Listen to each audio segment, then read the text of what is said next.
Bonjour tout le monde, mon nom c'est Solange Thibodeau, alias Solange Bonheur, et je suis l'auteur du livre « De la COVID-19 à la dictature mondiale ».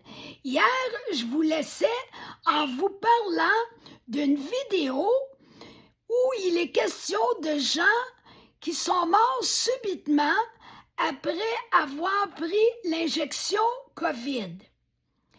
Et je continue avec le témoignage du directeur de Pompe Funèbre, M. John Oloney, qui lui-même a été hospitalisé parce qu'il avait attrapé la COVID. Donc, le sous-titre dans mon livre, c'est « Hospitalisation COVID traumatisante ». Le mot « traumatisant » n'est pas trop fort, vous allez comprendre bientôt pourquoi. Alors, je suis au milieu de la page 103 de mon livre. Juste avant Noël 2021, je contracte un rhume qui empire. Mon épouse en est atteinte également. Nous décidons d'aller au lit car nous nous sentons mal. Un début d'essoufflement m'accable. Alors, je commande une ambulance. 3 membres du personnel ambulatoire me prennent en charge. 2 grands gars vraiment gentils et une femme qui me réprimande presque instantanément en me voyant. Elle me taxe d'égoïste de par mon refus à recevoir l'injection. C'est une histoire commune qui revient régulièrement à mes oreilles depuis cette pseudo-pandémie. C'est ainsi que ces soignants, hypnotisés et inconscients, se comportent. Ils vous réprimandent pour vos choix médicaux. Peu importe, ils m'emmènent à l'hôpital en passant par le triage hospitalier habituel. On me transfère dans une des salles où un consultant vient me voir. En s'asseyant sur mon lit, il s'adresse à moi. « Nous vous administrerons du remdesivir. » Je vous en ai parlé du remdesivir dernièrement. Oh oh! C'est quelque chose, c'est pas une petite aspirine. Je rétorque. Merci, mais non, merci. Et lui de répondre pourquoi? Je réplique à peu près ceci. Parce que je désire jeter un coup d'œil au raisonnement clinique derrière ce protocole médical. Tout à fait normal. Sur ce, il s'envole dans la nature. Il ne cherche même pas à discuter avec moi à un quelconque niveau. Il n'y avait pas trop de jasette et pour cause. Il ne sait que trop bien à quoi je fais allusion. 2 membres du personnel m'abordent et me remercient discrètement pour mon comportement. La conversation s'alourdit et devient très sérieuse, évidemment. Ces gens connaissent la terrible situation. Cet après-midi-là, une jeune femme arrive à mon chevet, pas mon sujet, à mon chevet. Des fois, là, je me mêle dans mes propres mots. Assise sur le bord de mon lit, elle me dit « Je suis une telle de l'université d'Oxford. Je vous offre quelques médicaments à l'essai. Nous essayons de sauver des vies. » Quelle affaire! Ben oui, ça paraît bien. Je crois que vous risquez de mourir sans eux. Wow, il va pas avec le dos de la cuillère. L'un de ces médicaments porte le nom de baricitinib et l'autre de toxilizumab. Oh, il faut y penser comme faut avant de prononcer ces mots. Une nouvelle fois, je relève l'appellation de ces molécules et lui exprime ceci. Réfléchissons à votre proposition. Pouvez-vous me donner le descriptif médical de ces comprimés? Une recherche de base sur Google au sujet des effets indésirables vous renseigne sur ce qu'il importe de savoir. Je la confronte à cette question. Pourquoi prescrire ce produit à quelqu'un qui souffre de problèmes respiratoires? Pourquoi donc? Dès lors, elle ne parvient plus à me regarder dans les yeux. Ça, c'est mauvais signe. Tout de suite, on se dit « Oh, qu'est-ce qu'il y a Qu'est-ce qu'il y a derrière cette difficulté à me regarder dans le blanc des yeux? Il n'y a pas une honte, un peu, à quelque part? Ça regarde drôle.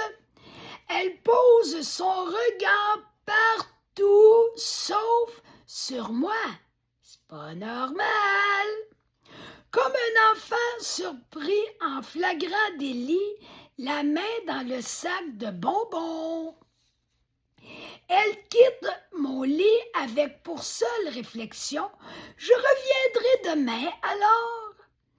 Les deux gars en face de moi en tant que patient COVID acceptent tous deux ces traitements. De temps en temps, l'infirmière administre de la morphine à l'un d'entre eux, ce qui, une fois encore, s'avère mauvais.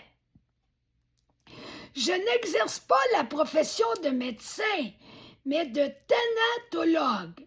Sauf que je possède assez de jugement et d'instruction pour savoir qu'il ne s'agit pas d'un traitement propice à la guérison. Je vois ces gars tousser, hoqueter et mourir. En bout de ligne, ils meurent, ces deux hommes-là, avec des traitements supposément leur éviter la mort. Belle affaire! Mon stress atteint un niveau si élevé, dit monsieur Olonnet, que je m'impose un état de veille de 72 heures au cas où l'un d'entre eux, profitant de mon sommeil, m'injecterait quelque chose à mon insu. Savez-vous quoi? J'aurais fait pareil comme lui.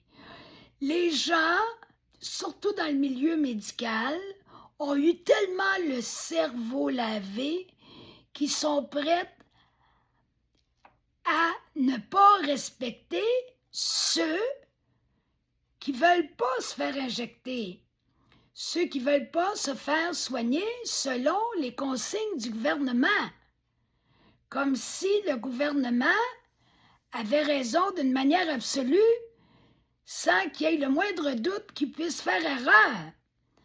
Alors, ils sont comme prêts à faire n'importe quoi, quitte peut-être à injecter le vaccin COVID à quelqu'un qui serait en train de dormir.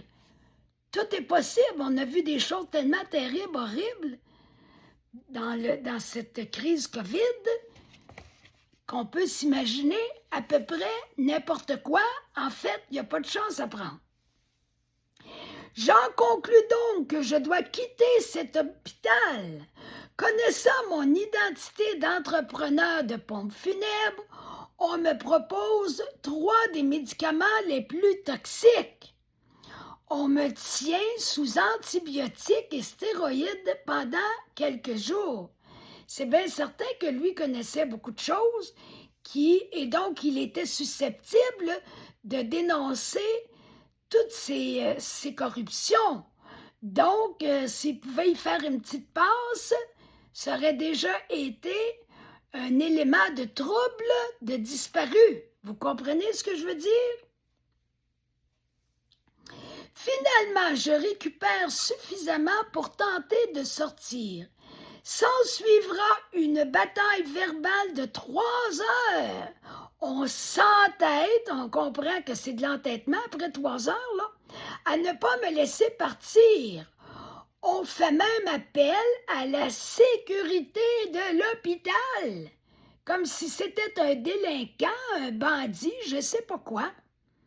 Ces soignants menacent de me faire arrêter par la police en raison du danger que je représente pour la santé publique. C'est dans leur tête le danger, c'est pas dans la réalité. 3 heures ridicules de dispute. À la fin, je les ai à l'usure. Bravo, M. Olonné. Ils comprennent que je m'obstinerai à mort. Y a-tu bien fait? Et que je ne céderai pas à leur délire ni à leurs menaces. Bravo, monsieur le directeur de pompes funèbres. On se laisse sur ce et on se retrouve demain pour un autre épisode du livre de la COVID-19 à la dictature mondiale. N'oubliez pas, avant de me laisser, de liker, de partager, de vous abonner à ma chaîne et écrivez-moi à solangebonheur60@gmail.com si vous voulez vous procurer mon livre en format numérique ou en format papier. Je vais tout vous expliquer comment faire pour procéder. Et c'est beaucoup plus facile en ayant le livre entre les mains de me suivre et de pouvoir comprendre davantage. Alors, bonne fin de journée et à bientôt!